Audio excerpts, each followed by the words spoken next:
Hi folks. So today we're going to be taking a look at making the transition from flying props to jets in War Thunder. We're going to discuss differences in flight performance, combat tactics, game modes, and even grinding upgrades. There are timestamps that you can skip around with. For example, if you're already flying mostly in RB matches, you can skip past the segment on switching to RB matches.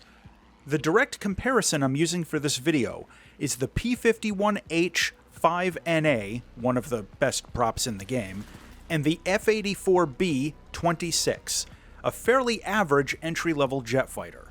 These are both in the regular tech tree, and this version of the F-84 comes right after this version of the P-51, so they provide a fairly good example of a typical progression for a player's first jet fighter. This video is going to focus on the linear progression up the tech tree into gunslinger jets, and it won't be discussing moving from props up to like rank 7 premium jet fighters with missiles and radar and stuff. That will be its own video at some point. All the footage in this video used a fully spaded plane and an expert pilot. So first, let's talk about props, specifically high-end prop fighters in rank 4, sometimes referred to as Superprops, since their flight performance is noticeably superior to basically any non-jet aircraft in the game. These planes tend to be highly maneuverable at most speeds, climb well, have good top speeds, decent energy retention, and solid acceleration through the entire power curve.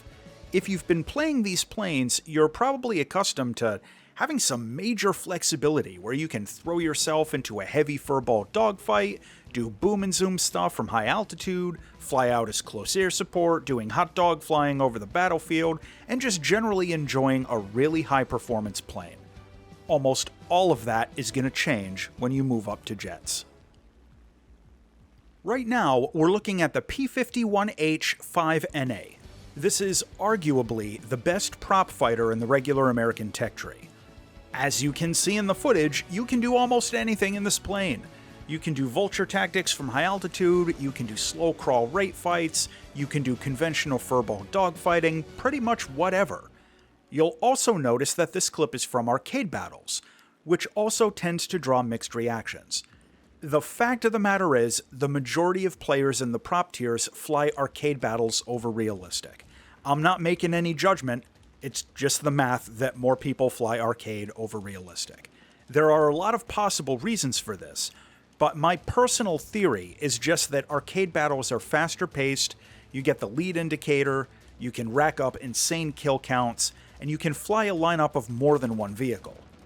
Air RB matches and props, even faster props, tend to be very slow paced with lower kill counts, far more difficult aiming, and you spend a lot of time just flying in a straight line trying to get close to some action. Then, assuming you live, flying another minute or 3 to get close to more action, so on and so on. A lot of players prefer the challenge in RB, and I certainly enjoy it, but in the prop tiers, it's just a fact that most of the matches tend to be arcade battles. If you're accustomed to arcade battles, you're going to want to spend a little bit of time flying realistic battles in your prop fighter.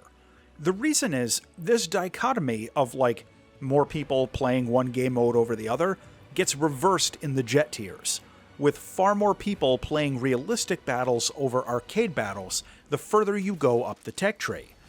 There are a lot of possible reasons for this.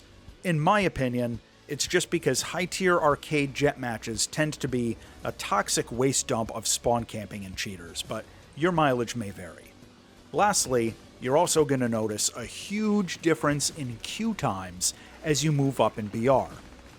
Up past about BR 8 or 9, arcade battle queues can stretch out as long as 4 to 10 minutes, while realistic battles will pop in seconds, which is the opposite of what you find at the lower tiers, where arcade matches pop up fairly quickly, but it's a wait to get into realistic.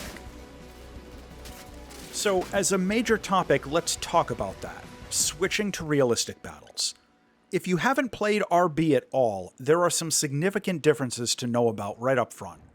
First, you only fly one aircraft and you don't get any respawns. You have limited ammo, and when you run out, you have to fly back and land at the airfield to reload, and this also repairs your plane, by the way. The objectives are also a little different. There aren't any capture the airfield maps or capture the airspace maps in RB. It's all basically team deathmatch, but you can still win matches by bombing out all the strategic targets, ground targets, and the enemy airfield. You also don't get any aiming guides for any of your weapons, at least not until you get into some pretty advanced jet fighters further down in the tech tree. Learning to aim your plane's guns in a dogfight without the aiming pip is probably going to be the biggest adjustment going from arcade to realistic, and truth be told, a lot of it is just gut instinct based on experience, combined with a little bit of luck. Now, one of the other things you're going to notice in RB is that your plane feels entirely different to fly. Not better or worse, but different. The flight models in realistic battles are a bit more strict and less forgiving of mistakes. Energy bleed tends to start instantly instead of taking a second or two to kick in.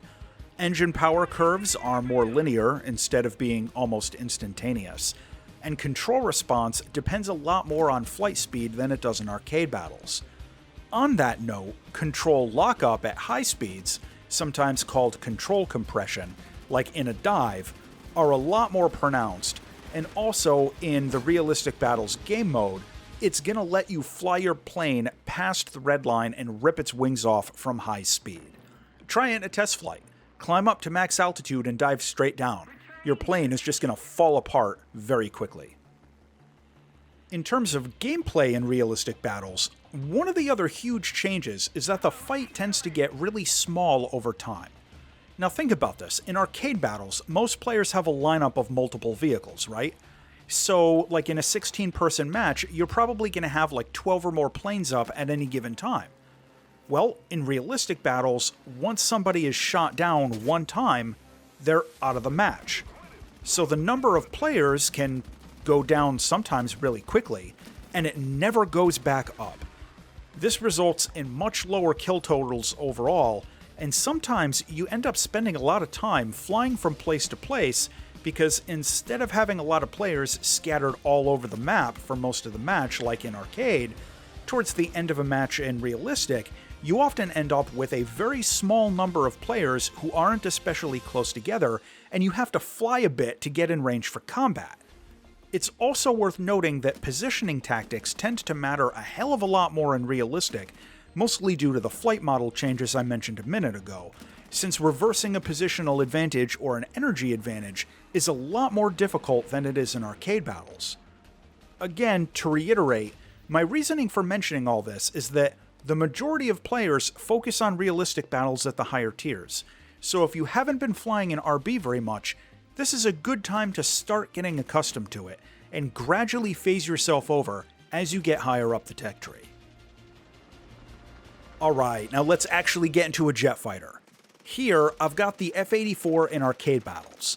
Now, I realize I just suggested getting accustomed to realistic battles, and I still suggest that, but I wanted to highlight a few things in arcade in case you continue with this game mode, either because you just don't like realistic battles, or you just want to get used to your jet first. Both of those are totally legit. There are some immediate things to be aware of. First, you're going to be going up against a lot of props in addition to other jets. This makes sense if you think about it, since a lot of players at this tier are only going to have one or two jets, and probably still have some props in their arcade lineup. You probably do too, and that's totally okay. Frankly, it can be really good practice flying your jet and getting attacked by jets and props to learn the differences in offensive and defensive tactics against both. My biggest suggestion is going to be this. Don't be afraid to make mistakes, and I'm showing you a few intentionally so that you can see different types of flying. The flight performance of these early jets is a huge departure from the Superprops that you've been in, and it's going to take you some time to get used to. This means you're going to get wasted quite a bit early on, and it might be easy to get discouraged. But don't, it does get easier. One of the first things that's going to be obvious is that your jet is probably going to seem more sluggish in twisting dogfights than the props you've been used to. There are a number of reasons for this. In general, the early jets are going to feel a lot less maneuverable than the high-end prop fighters, especially at low speeds. The low-end acceleration on these early jet engines is going to be noticeably worse than prop fighters, and it contributes to the maneuverability issues. Now think about it for a moment. Below a certain airspeed, every plane is going to lose most of its maneuverability for a variety of reasons. In most superprops, you might get down close to that speed, but you can accelerate away from it into the medium speeds fairly quickly, and the engine response is going to be reasonably fast.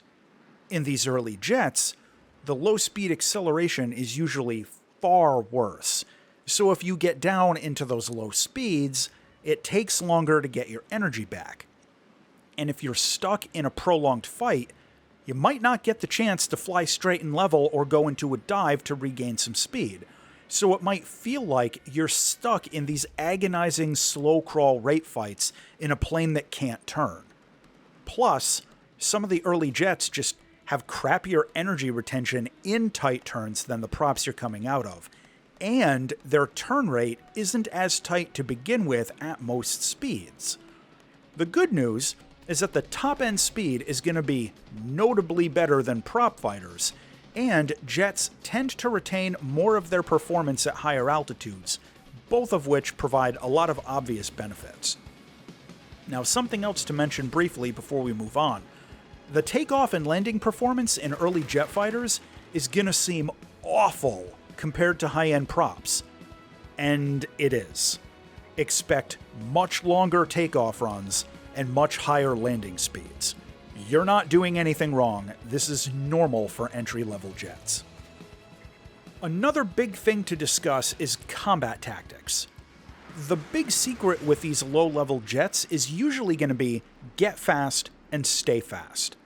Most of these entry-level jets can give you some very high-performance energy turns if you're flying fast enough, with the drawback that you lose a lot of speed doing so. So you probably are only going to get one or two good maneuvers at a time before it's back to that agonizing slow crawl turn stuff, or separating out to regain some lost energy. If you try to adjust yourself into relying more on boom and zoom tactics, and if you can resist the urge to turn in on everyone who gets within 2 kilometers of you, it'll be a much easier transition getting into these early jet fighters. Now, speaking of that, if you get some high-end prop coming in on you, especially diving in on you, and you're in a relatively low energy state, like less than 400 kilometers an hour, things can get really bad really fast. The majority of high-end prop fighters can fly circles around these early jets at low speeds, like down below 400 kilometers an hour. And if you find yourself in defensive flying situations against one of them, your air combat maneuvering will need to be perfect. Your best bet is to try to force an overshoot or trick them into an aggressive turn in the wrong direction so that you can fly away and regain some lost airspeed. If you're on the offensive against the high-end prop, I strongly suggest you try to avoid getting sucked into twisting dogfights past one or two maneuvers. If you can't line up a kill shot quickly, just fly off. Don't let them wrap you up in scissors or one-circle fights. Go in, take your shots, get out. Rinse and repeat. Against other jets, a lot of these same principles still apply. But as paradoxical as this might sound, it can actually be a lot easier flying in entry-level jets to go against other entry-level jets. The reason, quite simply, is that it's a lot easier to use positioning tactics to energy trap your opponents, and they usually won't have a huge acceleration advantage at the low speeds. So if you do get sucked into one of those dumb slow crawl scissor fights or something, it's not always a death sentence. Generally, it's a lot more of an even playing field at the lower to medium speeds. Against props, you're going to want to try to stick to the boom and zoom tactics, but against jets, you can do either the boom and zoom stuff, or you can try more regular dogfighting, and it won't always be a quick loss. But if you get in close, just be careful. Low and medium speed dogfighting in these early jets still isn't ideal, even against other jets. It's just not as futile as it is against all those super props. Now, let's talk for a minute about grinding upgrades and spading your shiny new jet fighter. The first thing I'm going to say is leave your ego and hotshot stuff in the hangar. Don't be too proud to grind on AI ground targets or drop some bombs on a base before you go for air combat. The difference between a stock jet and a spaded jet can be huge, much bigger than the difference in a prop. And you might find yourself in your stock jet wondering why it sucks so bad. Well, it might not. It's just that almost all entry-level jets are completely awful before you get the first few upgrades. I usually suggest getting the first upgrade for bombs, if your plane has them, and then go for the engine and structural upgrades. Boosting your flight performance is going to be a lot more important early on. And don't forget that you can do the Air Assault arcade battle once per day for a quick booster and some good practice on targets that don't really fight back much, but still give out some points. I also want to give a quick note about flying close air support over ground battles. It won't happen right away, but as you get a little deeper into rank 5 jets, you're going to start going up against radar-equipped SPAA vehicles and entry-level surface-to-air missiles. This is going to cause a huge change in your tactics flying as close air support, and the jet meta is completely different from the prop meta. Try to get in the habit of climbing a bit more after spawning in, and using diving attacks against ground units. You also won't want to linger over the battlefield, since you're a lot more vulnerable to ground fire than you were just 1 or 2 battle rating points lower. It's not that your plane is worse, it's that the SPAA vehicles that other players have make a huge jump in effectiveness that you just need to adjust for. I'm going to close out with a quick summary and some general thoughts. Strongly consider gradually transitioning to realistic battles if you haven't already, because that's where the vast majority of players are at the higher tiers. Early jets are going to feel worse than props in basically everything except for top-end speed and high-altitude performance. High-speed boom and zoom tactics are usually going to work better than twisting dogfights, especially against super props. Positioning tactics become a lot more important than they used to be. Other early jets can sometimes get energy trapped really easily, and so can you, so be careful. These early jets have long takeoff and landing runs, and you shouldn't hesitate to attack AI ground units when you're spading the plane. In general, the adjustment to entry-level jets can be a pretty rough transition period. It's easy to get discouraged. Trust me, I know. My first jet was the Yak 15P, which is just objectively a bad plane. And I'll admit, I quit the game for a few months after I was upset at how bad it sucked, relative to how long I had to grind in order to get it. Trust me though, I promise, it gets easier over time, and even if your first jet is a stinker, you can still have a lot of fun if you stick with it. Well, what do you guys think? Feel free to drop questions or tips in the comments, and as always, thanks for watching.